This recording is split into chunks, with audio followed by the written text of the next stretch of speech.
We're talking about not only robots, but technology, and specifically doctors are getting some help to better communicate with their patients. That's a nice way of putting it, John. I'm sure the medical industry will appreciate that. I'll probably be a little rougher in this thing. What we're talking about here is the MyChart app. And since the pandemic, you've undoubtedly communicated with your physician through this app. You see virtually every hospital in the country uses MyChart as a means of communication between doctors and patients. Here's what you probably don't know. Recently, MyChart incorporated a chatbot into the program so that overwhelmed and very busy doctors, and they are very busy, would be able to have a shortcut when it came to responding to that mountain of messages and emails that they have to deal with. Now, in an ideal situation, you send a message to your doctor, the chatbot comes up with a rough draft of a response, but then your doctor goes through it and corrects and amends and proofs and does that. But unfortunately, not a lot of doctors have that kind of time. And so you might be getting unadulterated medical advice from a software program. Even worse, not all hospitals disclose that the message might have been generated by AI. Some say it, but not all. And then even worse than that, this chatbot has the means to be able to learn and imitate your doctor's voice. So you don't know necessarily if a chatbot or your doctor might have penned the response because it's coming in his or her voice with his or her cadences. And that's something that just kind of makes it even more troublesome. And this is now becoming a thing because obviously things aren't going to get easier for doctors. They are overwhelmed as it is. This chatbot, as all chatbots do, provides a productivity tool that helps to relieve those pressures. But now we're talking about healthcare. The New York Times cited an example of a woman who contacted her doctor to ask a simple question. Do I need a hepatitis B vaccine? Her doctor wrote back and said, no, you do not. What she didn't know was her doctor didn't send that. A chatbot sent that back, and the chatbot said, you don't need a hep B vaccine because you've had enough shots recently, you're covered. It turns out that was all made up. The chatbot did not have access to the woman's vaccine records, and rather than saying, maybe you do, maybe you don't, I don't know, what it just simply said was, no, you don't. I've seen the records and you're good. And again, that's all pure fiction.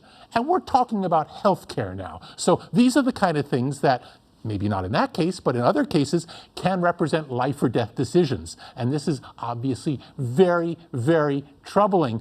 Is there a solution to this?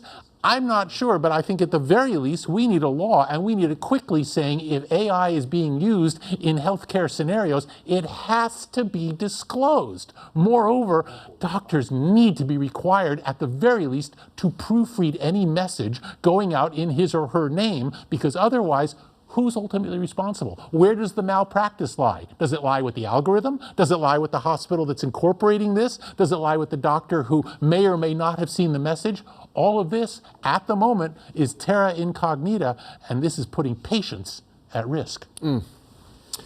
I mean, okay, first of all, the way that you're describing this particular scenario, terrible. There's no way that should happen. The chatbot should not be making up, hey, you're good, you know, when it hasn't reviewed medical records. But isn't there an argument to be made that this kind of technology, AI, especially when it comes to healthcare, can actually help doctors spend more time with their patients because it can help them get things done like patient notes and stuff like that so that they are able to spend more time in the room with those folks? Or put another way, by relieving the pressure that now falls onto doctors to have to send messages and deal with all that email, you want them to be working face-to-face with their patients. Right. So I take your point. There's no question about that. At the same time, however, with healthcare, medical advice should be dispensed by people who have gone to medical school and have spent years being trained to dispense medical advice. The idea that an algorithm is doing that based on whatever, and if they don't have whatever, making stuff up, that is terrifying. And since the pandemic, we've all been using MyChart to communicate with our doctors. I do frequently. I never knew that a chatbot was involved here, and now I'm very, very nervous. Yeah, what a liability too. Yes. You think? We just did the story about the hospital that had to pay out $65 million for not paying ransomware. I mean, hospitals can take hits with one wrong move. You'd think this would be a huge legal, like you said, liability. But that's we just don't know where. tank. But in this case, we don't know where the buck stops. Yeah, that's true. That's true. Also, too much of a good thing. We love MyChart. It's such an easy way to get access to your own healthcare information. And now this. Okay, big names in entertainment have a message for Governor Newsom. And that message is, sign this darn bill. We are talking about AI again. In this case, it's a California bill that is now sitting on Governor Newsom's desk. Hollywood is very vested in this. In a letter published yesterday, dozens and dozens of prominent figures added their names to a letter calling on Newsom to sign this bill into law. And we're talking about very, very prominent people like Shonda Rhimes, Ava DuVernay, Pedro Pascal, and Mark Hamill. I mean, Luke Skywalker, for goodness sakes. And what they are talking about here is a bill, SB 1047, that would require AI developers to incorporate more safeguards into the programs, including, and this is important, a kill switch in case things go completely amok. Now, in the letter that's been sent by Hollywood to the governor, it says that, quote, grave threats from AI used to be the stuff of science fiction, but not anymore. And what these folks in Hollywood are doing is they are referring to things they know very well, Terminator and all those other things that we've put out there depicting AI and computer systems going completely bonkers. That is exactly what Hollywood is referring to here. And they're saying, we've been down this road. We've told these stories. Now that this is becoming a real-life phenomenon, we need to be able to protect ourselves. They are completely right here. What does the governor say? Well, he said last week that he's not quite sure whether he wants to sign the bill or not. He cites the fact that it seems a bit divisive. Obviously, there's some in Silicon Valley who feel that it's not needed, but there are others in the tech world who say that, no, this is probably a good idea. It's still a bit all over the place, but it would definitely put more regulation on the AI industry than currently exists, and that seems to be where a lot of the divisions now lay.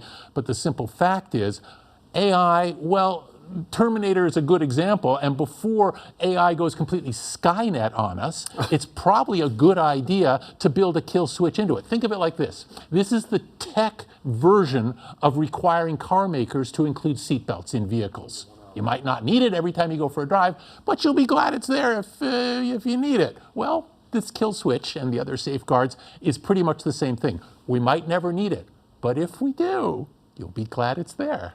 There don't appear to be a lot of guardrails right now when it comes to AI, so why would the governor not want to lean into, say, installing some of those guardrails? You know what I mean? Money. Just quite simply. straight up the Silicon tech Valley. industry is a major economic driver in the state of California. And while there are some in the tech industry who are embracing this, there are others who think that this is an unnecessary intrusion on the innovative process. And they'd rather develop these things on their own and respond to real life scenarios as opposed to taking on fanciful scenarios that James Cameron might have come up with and responding to those. That said, we're told every day that AI is going to be changing the world, maybe not in a positive way. Hi, MyChart. I was going to say, I love that there's this effort to protect the entertainment industry, and yet our medical information, no, I'm sure things will happen on that front too. I just find that this story is moving so fast, the AI fast. story, that it's just unbelievable the things that are coming up, and I'm glad we're getting ahead of some of these issues.